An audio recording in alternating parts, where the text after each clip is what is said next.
السلام عليكم ورحمة الله وبركاته.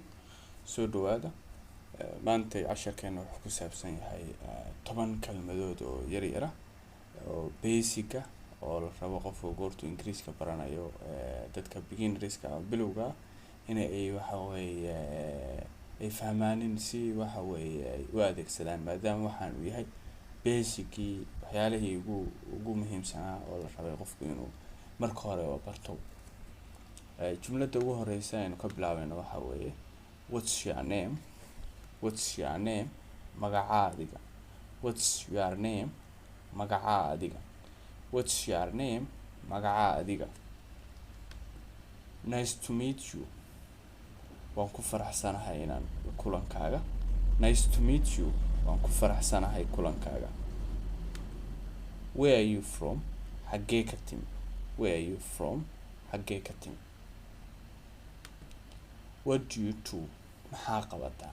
What do you do? Maxaa qabataa? What do you like to do when you have free time? Maxaa jeceshahay inaad qabato waqtigaaga firaaqada ah? What do you do?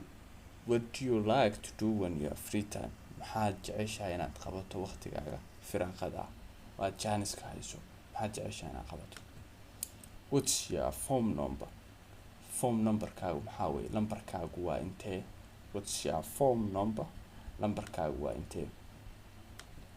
Please repeat. Fadlan ku soo celi. Please repeat. Fadlan ku soo celi. Waxaa la rabaa erayadan waa erayada basic ah yani qofku goortu Ingiriiska baranayo kaleeto qof la hadlayo hadduu erey fahmi waayo kaleeto wuxuu dhahayaa please repeat. Fadlan ku soo celi. I don't understand. Ma fahmin. I don't understand. Ma fahmin. What did you mean? Maxaa ka wadaa? What did you mean? Maxaad ka wadaa? What did you mean? Maxaa ka wadaa?